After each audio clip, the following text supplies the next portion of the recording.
Olá, sejam bem-vindos. Hoje a gente vai mergulhar num assunto que, olha, gera muita paixão e também, vamos ser honestos, um bocado de frustração. A espera enorme por Os Ventos do Inverno, do George R. R. Martin. Já são o quê? Quase 14 anos desde o último livro, né? Quase 14 anos. É muito tempo. E a tensão entre ele e os fãs parece que só cresce. Sim. E o gatilho mais recente, que acendeu tudo de novo, foi o anúncio que o Martin está envolvido em mais um projeto paralelo. Mais um? É, um filme de animação sobre Hércules. E claro, a reação online foi, bem, previsível. Muita gente não gostou e o próprio Martin foi lá no blog dele responder. Exato. E a gente está usando como base aqui uma matéria do IGN Brasil, que cobriu essa resposta dele, o contexto todo. A ideia hoje é tentar entender essa dinâmica complexa, né? Sim, ir além do cadê o livro? Isso. Tentar ver o lado do autor, como ele vê o processo criativo dele, e também a paixão, a impaciência dos leitores. Como tudo isso se mistura, sabe? Quando uma obra fica tão grande assim. Perfeito. Então vamos lá. O que exatamente nesse anúncio do Hércules pegou tão forte dessa vez? Porque assim, Projeto Paralelo não é novidade pra ele, né? Não é novidade, mas acho que foi a gota d'água para muita gente. A percepção de ser mais uma coisa, sabe?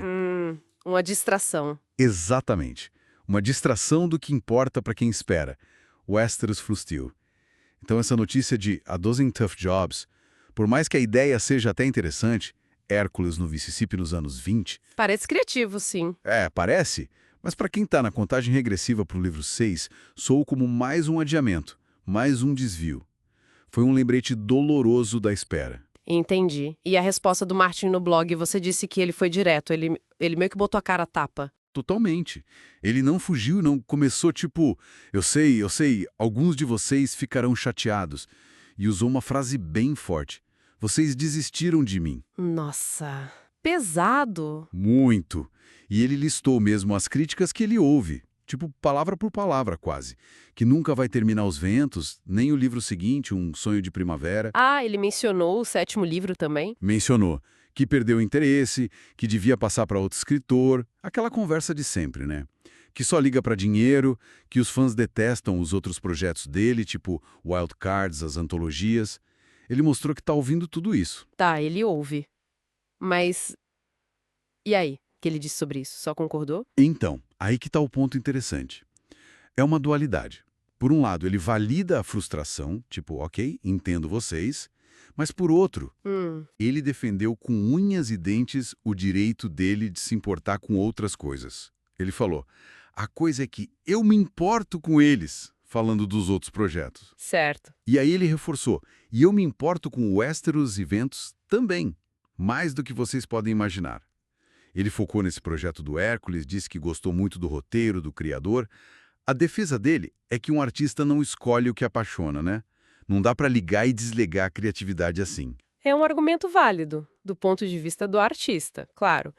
Mas a gente está falando de uma espera desde. Quando foi a Dança dos Dragões? 2011. Julho de 2011, exato, quase 14 anos.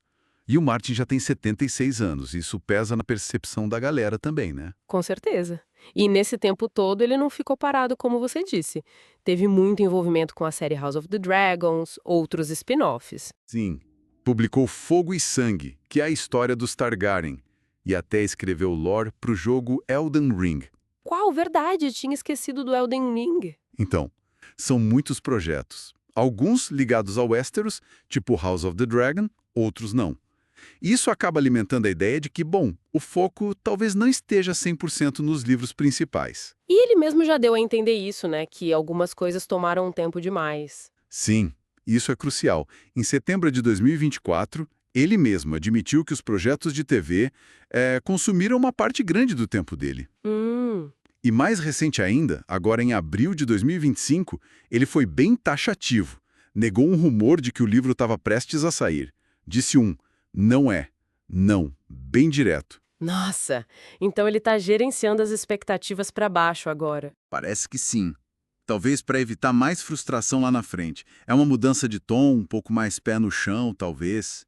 Ou até pessimista, dependendo de como se lê. Entendi. Então, juntando tudo isso, a espera longa, os projetos paralelos que não param, as próprias falas do Martin, essa resposta recente no blog, qual o quadro geral que a gente tem? Olha, o que a gente vê é um conflito que sempre existiu, mas que hoje está amplificado. Muito amplificado pela internet, pela escala global da obra. É a liberdade do criador versus a pressão gigantesca de um público enorme e muito investido. E o final da série da HBO deve ter colocado mais lenha nessa fogueira, né? Sem dúvida. Muita gente ficou decepcionada e agora vê os livros como a chance de ter o final de verdade, o final canônico. Isso aumenta a pressão sobre o Martin. Faz todo sentido. E levanta perguntas difíceis, né? Até onde a expectativa do público pode ou deve guiar o trabalho de um artista? Como ele lida com essa pressão toda sem pirar ou comprometer a própria obra? O Martin está vivendo isso publicamente. É complicado. Certo. Então, para a gente resumir nossa conversa, temos um autor que defende seu jeito de trabalhar, seus múltiplos interesses. Ele reconhece a demora e a frustração dos fãs com os ventos do inverno, mas pede passagem para continuar com outros projetos que também o apaixonam. Isso. Ele diz que ainda se importa, e muito, com Westeros, mas nas entrelinhas é quase um pedido de compreensão, sabe? Para essa complexidade toda que é a vida criativa dele agora. Entendido. E fica aí uma reflexão para quem nos ouve, né? Considerando o tamanho dessa história, a idade do autor, o jeito que a criatividade funciona, que às vezes não é linear, qual seria uma expectativa realista para essa conclusão? Boa pergunta. E mais ainda, como nós, como público, podemos equilibrar essa vontade imensa de ter a história completa com o respeito pelo processo e pelas outras paixões de quem está criando ela. Não tem resposta fácil para isso. É algo para a gente pensar.